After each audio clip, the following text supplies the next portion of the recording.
হঠাৎ কেন আমরা বিজয় সিংহে? এর কারণ হচ্ছে একটা অনুষ্ঠানে যোগ দিতে গিয়ে আমাদেরকে সেই জায়গায় লেট হওয়ার কারণে বিজয় সিংহে যেতে হচ্ছে। অপেক্ষা জিনিসটা খুবই কষ্টকর, অপেক্ষা আমরা করতে পারি না বা আমার একদমই করতে ইচ্ছে করে না। তো সেই জায়গা থেকে ভাবলাম যে যেহেতু যে অনুষ্ঠানকে কেন্দ্র করে আমরা ফেনীতে আসছি, সেই অনুষ্ঠানটা যেহেতু আরেকটু পরে শুরু হচ্ছে, তো এর আগের সময়টা আমরা সেখানে রাস্তার মাঝখানে বা রাস্তার পাশে দাঁড়িয়ে থেকে বা রেস্টুরেন্টের সামনে দাঁড়িয়ে থেকে তো আমাদের তেমন একটা ভালো লাগতেছে না। তো চিন্তা করলাম যে যেহেতু এখান থেকে বিজয় সিংহের দূরত্ব খুব বেশি না, খুব মনোরম একটা জায়গা, যে জায়গাটাতে আমার এক সময় খুবই যাওয়া হইতো। এর কারণ হচ্ছে এই বিজয় সিং দিঘির পাশেই একটা ইনস্টিটিউটে, অর্থাৎ সরকারি ইনস্টিটিউট যেটা আনসার ক্যাম্প বলে, সেই আনসার ক্যাম্পে আমি 3 মাস কম্পিউটার ট্রেনিং করছিলাম সেখানে হোস্টেলের থেকে। সেই জায়গা থেকে আমার মনে হলো যে না, অনেক দিন এই বিজয় সিংহে যাওয়া হয় না, মাঝে মাঝে একটু ঘুরে আসা দরকার। এই বিজয় সিং আমার মানে জীবনে খুবই গুরুত্বপূর্ণ বিষয় না হলেও আমার জীবনে একটা দীর্ঘ সময়ের, মানে 3টা মাস এই সময়, মানে এমন কোনো দিন নাই যে বিজয় সিংহে যেতাম না, অর্থাৎ কখনো 2-3বারও যাওয়া হইতো। এর কারণ হচ্ছে কম্পিউটার ট্রেনিং করতে করতে যখন মোটামুটি ক্লান্ত হয়ে যেতাম, তখন মনে হতো যে না, একটু রিফ্রেশমেন্টের দরকার আছে। সেই রিফ্রেশমেন্টের জন্য বিজয় সিংহে যাওয়া হতো। তো আজকে অনেক দিন পরে আসলাম।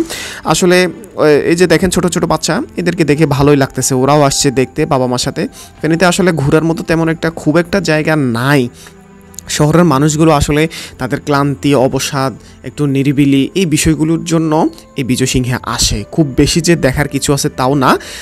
একটা দিঘি আছে, বড় বিশাল একটা দিঘি, আর আশপাশে যে হাঁটার জন্য একটা রাস্তা আছে, মানে দিঘির চারপাশে হাঁটার জন্য একটা রাস্তা আছে, আর একটা ইয়ার মতো, এটা কি বলে, স্টেডিয়ামে বসার যে ইয়াগুলা, গ্যালারির মতো একটা জায়গা আছে যেখানে মানুষ বসে শান্ত নিরিবিলি এই পানিকে দেখে, তারপর আশপাশের যে সবুজ যে গাছপালা সেগুলোকে দেখে।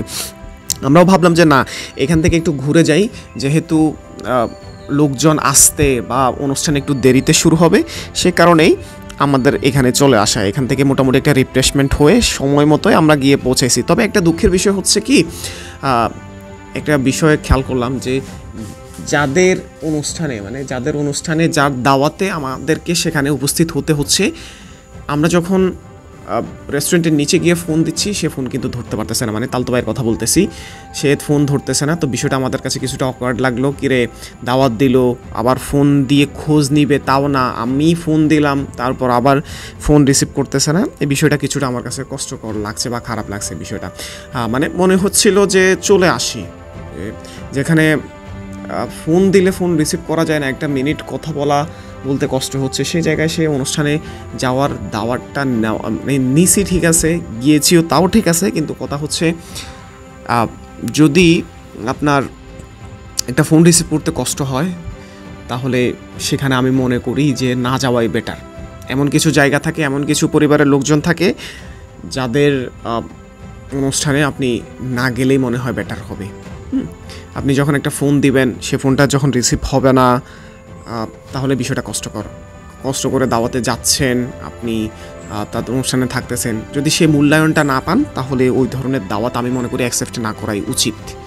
তো আমারও বিষয়টা এরকমই মনে হয়েছে যে আমার সাথে একটা ফ্রেন্ড গেছে, সেই ফ্রেন্ডের সাথে নিয়ে যখন গেলাম, সে যখন ফোন ধরতেছে না, তখন বিষয়টা আমার কাছে কষ্টই লাগছে।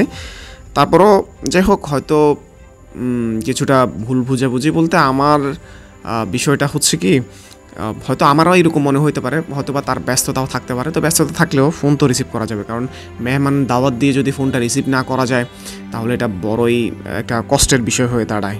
যাই হোক, ভালো থাকবেন, সবাই ভালো থাকবেন। আসসালামু আলাইকুম।